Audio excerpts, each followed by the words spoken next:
Towards the end of the second decade of the 17th century, in response to the Rosicrucian enthusiasm of that time, the mathematician and physician Daniel Mögling, personal tutor of the Landgrave of Constance in Germany, had a small book published under the pseudonym of Theophilis Schweighardt, entitled Speculum Sophicum Rhodostaroticum, the Mirror of Rosicrucian Wisdom. This included an elaborate emblematic title page and 3 other large format engravings. The one we will explore here especially addresses the alchemical work. This emblem is divided into 3 levels. It is centred upon a domed hill. On the summit of this hill we see a tent or tabernacle has been set up. The covering at the top bears the divine name Jehovah, and within the tabernacle we see an alchemist kneeling in prayer, his arms raised in a gesture of opening himself to the divine, and with his eyes heavenwards. On a shelf above him a book is shown open on a stand, while a lamp hanging from the top of the tabernacle gives light to its interior. On the ground beside our alchemist is a little wooden altar table, the smoke of incense rising from a censer. Beside this would appear to be a wine jug and bread. The scroll at the base announces that the alchemist praying the tabernacle is with God, while higher up is the word Ergon, here meaning the greater work of exploring the divine. This image is obviously derived from the more elaborate depiction in Conrad's Oratory and Laboratory, which we looked at in the second presentation. At the base of this domed hill are 2 openings. One leads out into the sunlight, while the other takes us into a cave. Within the darkness of the cave on the right, we see an alchemist standing beside some portable furnaces set on a round table.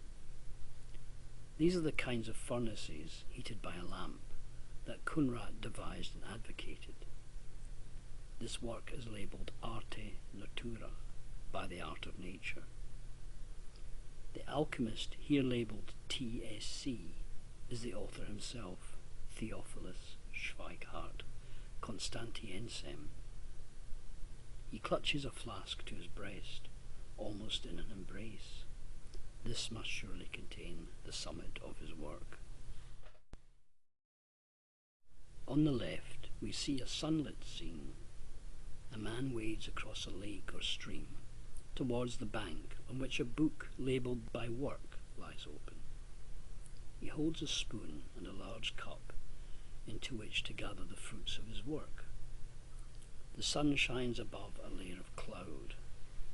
On the sunny side is a wooden tub with a cloth spread out on the ground.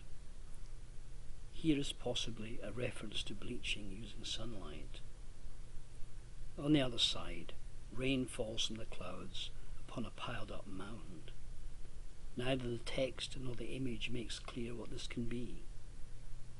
It could be a visual reference to the weathering of such ores as that of copper and iron, or some treasure, or even the abounding power of nature through the growth of plants.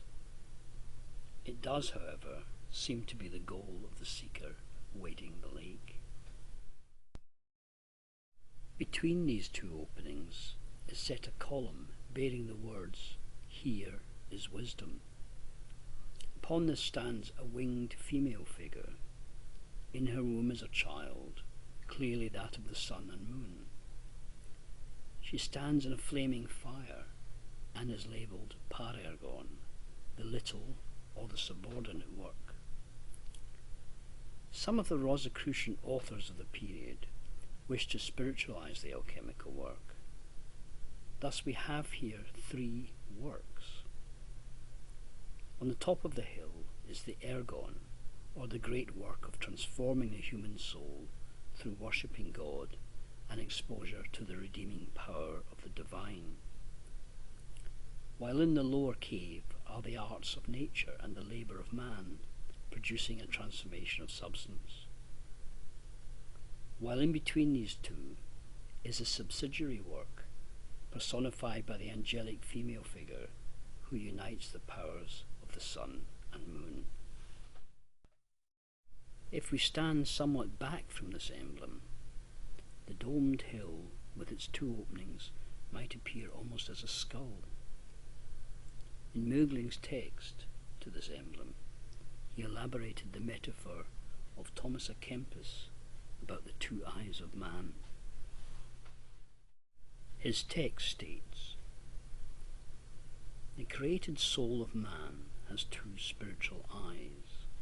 The right eye can see into eternity, and the left eye can see into time and creatures. To recognize the difference between what is better or less, and what shall best give the body life and maintain it, that is the Parergon."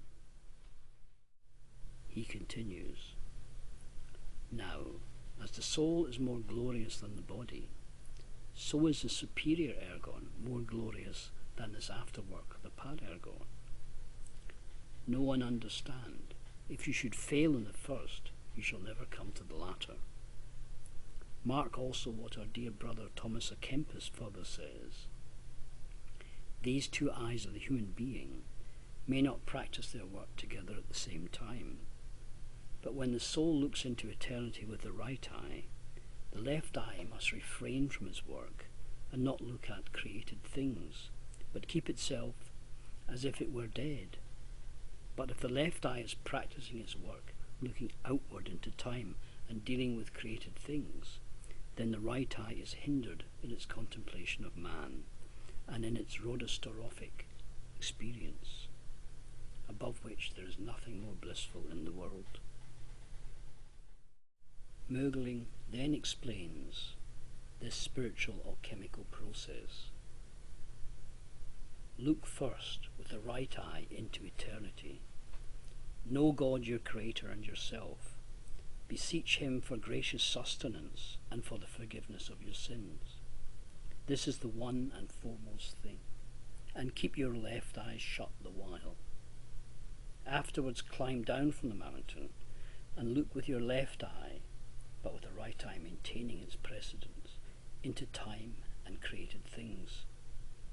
Look first at nature, at what is possible for it, then the elements and how they operate through it, the sperma, and then the three kingdoms of nature, mineral, vegetable and animal, and then finally yourself again. Whence you mount up again to God the Almighty, your Creator, and contemplate his mercy, and remain thus in the globe of truth, contemplating with inward pleasure God and his creatures. Behold, this is the Rosicrucian Pansophia. This is man's highest perfection in this world, wherein all treasures, riches, and skill is hidden, outside of which, and without which, there is nothing on the surface of the earth. All theological acumen and spirituality, all justice of the law, all medical healing, all mathematical subtlety, all ethical, political, economic practice, all metaphysical, logical, rhetorical, grammatical finesse, in sum, all that a man may speak and think, is contained in it."